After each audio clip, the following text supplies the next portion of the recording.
nombre es Maximiliano Luna, soy docente técnico, docente de la Escuela Técnica de Caudillos Federales, de Federal. Y bueno, estábamos charlando con mis compañeros de la escuela, de comentar un poco la realidad que vivimos en la educación técnico-profesional. Una educación que, al igual que el resto de la educación pública, también ha sido, de alguna manera, ha sido menospreciada y ha sido, de alguna manera, golpeada en los últimos años. Hace unos poquitos meses, un par de meses, se sancionó el presupuesto nacional para el periodo 2026, y en ese presupuesto se derogó uno de los artículos de la Ley de Educación Técnico-Profesional, especialmente el artículo que provee o establece la financiación de las escuelas técnicas. Las escuelas técnicas de todo el país se financian con un 0,2% del presupuesto nacional. Al momento en que se sancionó este nuevo presupuesto nacional, se eliminó esa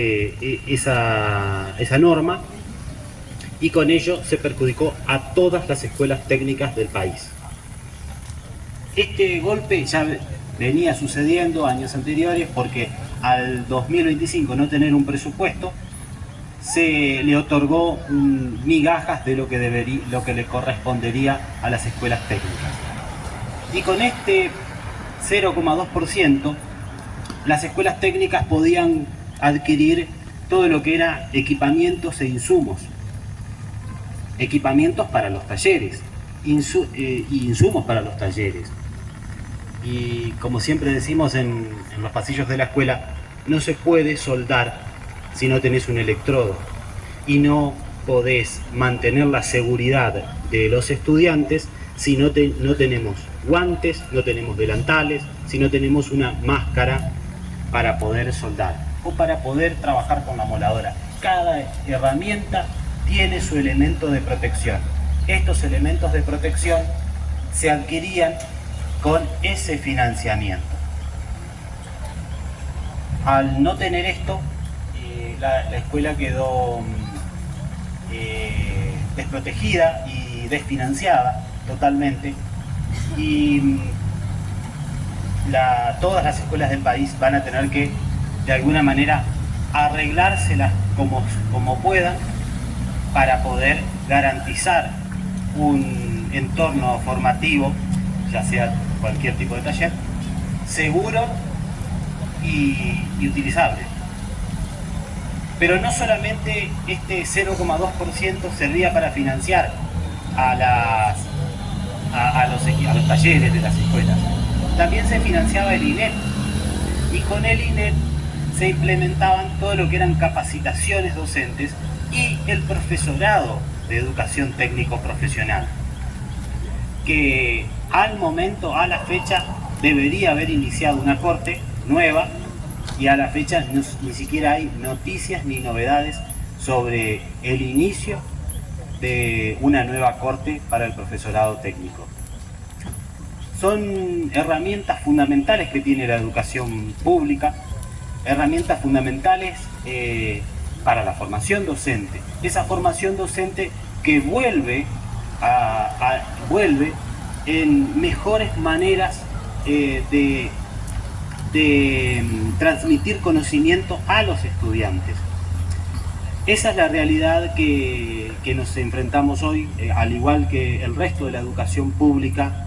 La educación técnica, que también es parte de la educación pública, se ve desfinanciada y desprotegida, y en un estado que no está pensando en el futuro del país. No podemos pensar un futuro de un país industrializado sin las escuelas técnicas. Pensaba recién, qué lejos que estamos de ser Alemania.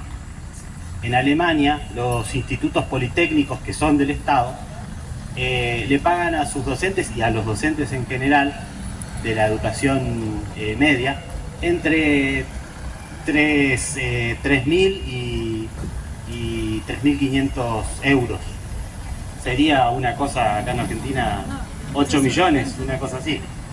Qué lejos que estamos de ser Alemania. Nos habían prometido que en 2030 íbamos a ser Alemania y hoy estamos con este sistema, o cómo se está pensando el sistema educativo público, estamos lejísimos. Estos países del primer mundo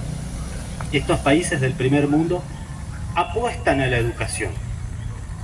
Y tomo el caso de Alemania, es un país hoy es un país extremadamente industrializado, que apuesta a la educación técnica en su modalidad, en sus versiones, que apuesta también, tienen un sistema de educación estatal y público, y del cual año a año lo fortalece. Y todos los países del primer mundo, Finlandia, apuestan a su educación pública.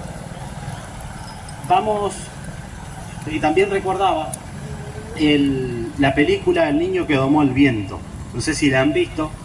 En esa película, El niño que domó el viento cuenta la historia de un niño que fue expulsado, un niño de África, un país tercermundista, que fue expulsado de su escuela por no tener el dinero para poder pagar la cuota. Obviamente estamos hablando de educación privada. Y este niño se las ingenió, se la rebuscó para, con un ventilador, poder construir un generador eólico de electricidad. Y ahí pensaba, ese es el modelo educativo que nos quieren llevar, un modelo educativo que excluye a los estudiantes, un modelo educativo que limita los conocimientos a los estudiantes, que si no tenés una beca o no tenés plata para pagar, no podés acceder a la educación. Me parece que no es el camino. Y en contraposición, para seguir defendiendo a las instituciones técnicas, a las escuelas técnicas, ese tipo de conocimientos de generar energía a través de un generador eólico se aprende en las escuelas técnicas. Ese tipo de conocimientos se enseñan en las escuelas técnicas. Muchas gracias.